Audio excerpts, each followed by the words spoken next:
Well, here we are, ready to drop this LT1 4L60E into my 83 Buick LeSabre wagon.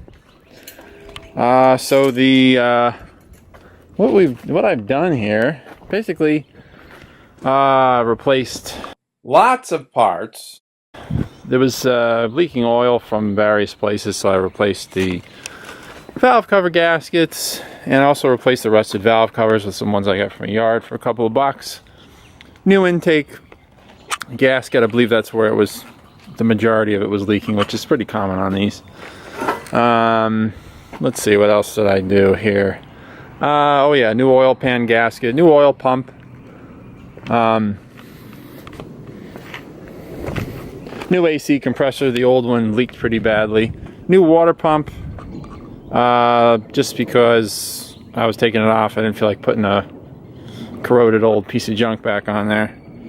And a new cap and rotor for the OptiSpark. That's pretty much it. It didn't, didn't really need anything else. And and the plugs, new spark plugs, and the wires I had already replaced last year when it was in the 94 Roadmaster, so no need to touch that. Transmission, new filter in it. That's basically about it. And you can see here I got everything all labeled out. And here we are at my research center. Found the 94 book had a lot of errors in the electrical section, so I had to tone a lot of it out, as you can see here. But I was able to get some TSBs later from someone who had all data to kind of confirm some of that stuff and make sure it was labeled accurately. I got a spreadsheet on the computer which will show me exactly where everything goes. You can see there's a lot of wires here that went to this old 307 in the Buick. Most of these wires are completely useless now. Computer's inside the car on the 83, but it's in the engine bay on the 94, which simplifies things a good deal. So the only real modification I've done here, let me get up into the engine bay. The only real modification I've had to do here is this here. This was sort of squared off like this one was. Oh yeah, I gotta reconnect that. This was sort of squared off like that, as the 1993 and older B bodies were like that, because there was no need to have this notch like the 94 to 6 B bodies have for the AC compressor. So that is why I had to do that. So we cut this out, took the curved section off the 94, and just welded it in here. And that's about it. New motor mounts, because obviously the old motor mounts were Oldsmobile motor mounts. You can see where one of them was there. Had to drill a couple holes to put this motor mount here. So let me take a moment to explain that. In this picture we had cut out the hole and it sort of test fit the notch, but we hadn't drilled any holes for the motor mounts just yet. Believe it or not, the frame came with all the holes you see here. But you got to remember, back in '83, they put a whole bunch of different motors in this frame. Buick V6s, Oldsmobile V8s, Chevy V8s, Chevy 6s. Also, some of these holes may be left over from 1980 and before, when you could get Pontiac V8s and Buick V8s. I'm not entirely familiar with what their motor mounts would have looked like, but there are a ton of holes here. But wait, there's more! Or at least there was. Before we cut out that triangular notch, you can see there's a couple more holes in this original picture. The three large holes that you see that are in an upside down backwards L shape here, those were for the original Chevy motor mount. And that's what we have to find.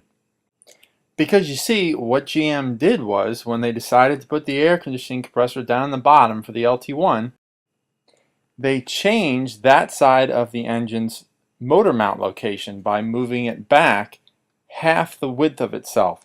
So what we have to do is, using the pretty much those top two holes as our guide, move the motor mount back half of the width of itself. And there's one hole that lines up. that we can use as a guide. And looking at the Chevy motor mount here, that one hole that lines up with an already existing pre-drilled hole is the lower left one in this picture, and that lower flange is the flange that is closest to the center of the car, and the upper flange in this picture is the one that is closest to the outside of the car, the passenger side in this case, the right side of the car. And now back to the frame before we riddled it with holes. So you can see the hole I'm talking about in the frame right here. So what we did is we put a bolt through, put it through that one hole that we've got, and utilizing measurements from the 94 and also looking at pictures that we found on the internet of people doing this swap, we determined where to put the other 3 holes. So not exactly precision, but based off the pictures that we had looked at and our own measurements, we were pretty confident that we were putting this exactly where it should be, or at least where others who have done this swap put theirs. And in the end, everything worked out properly, as you're about to see. And we put this one in before we welded this up, so it was easy to get in there. Then the only other thing that I've had to do so far to the car is I had to drill a hole in the frame rail here to permit the nylon fuel line that you would find in the 94 to 96 running them through the frame. The 83 had steel lines that came up through this side and came out through a hole that was right here. So obviously we have no need for those. So that's it. It's ready to go back in. Well, to go in.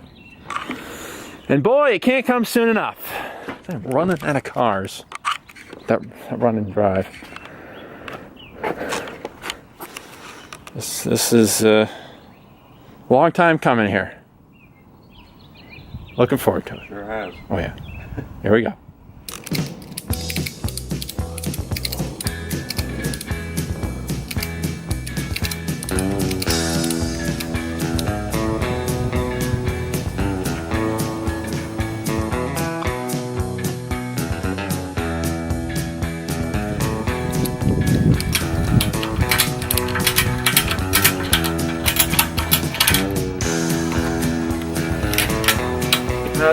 Alright, alright, there you go. That'll do it. You can push it forward a little.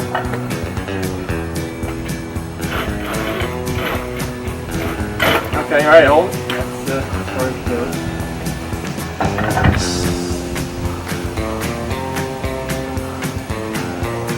Okay, entering the transmission tunnel, tail shaft, so you can push, alright, stop it there. Push it forward a little.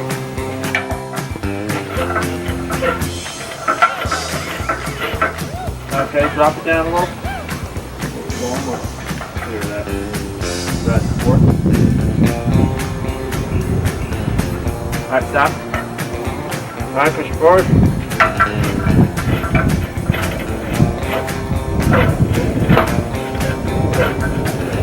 Alright, hold it.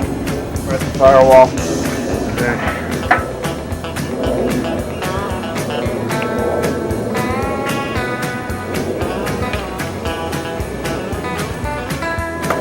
Hold it, stop. By that bar on the side of the tranny. No, oh, yeah, you're right. It's hitting the, that piece, whatever the hell that thing is. So it's from the frame to the, alright. Alright, now start dropping again. Alright, hold it, stop. Okay, you can push it forward now.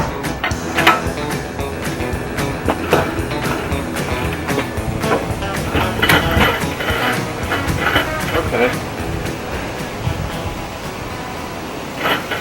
We can probably Straighten it out a little. how do we do that? You can't unratchet the strap.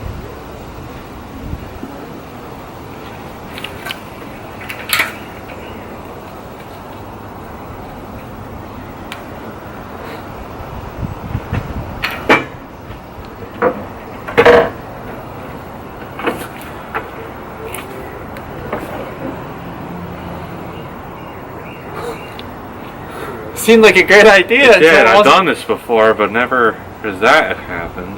What do you mean?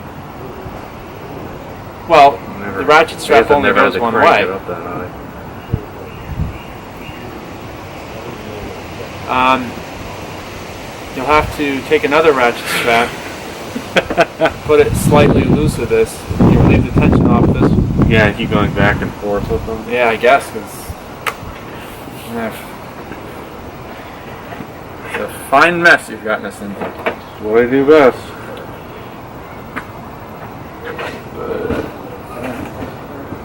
There's a job to be cocked up. I'm the one for it.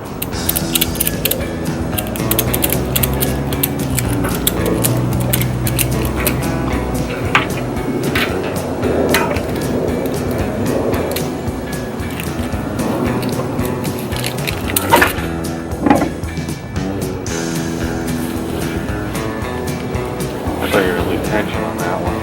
No, I was going to pull it off, move it to a different spot, and then tighten this one up and have you loosen them. But instead we did this. All right, well, just leave that there. Now, let's see what types of things we're hitting. We're hitting the transmission model for sure. Yeah, that's all right. It's made out of metal. All right, let's start bringing her down. All right, I got to keep it away from the heater box. All right. You got your eye on the rad support and all that, right? Yeah, we're clear when we're ready.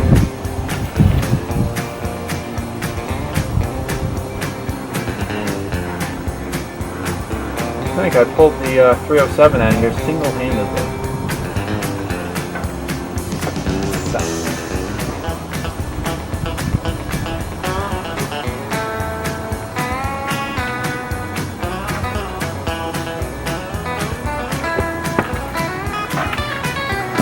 Okay, I think we gotta get pushed forward just a little bit to line up with the motor mounts.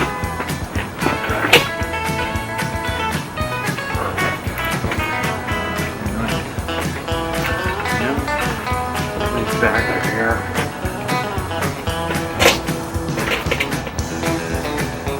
I presume that's the wire loom connection. Yeah. Alright, going down. Okay, yeah, over it on my side. There. Alright.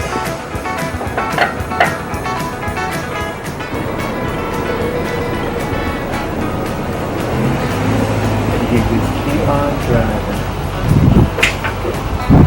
I've seen a driveway with like several hoods open before.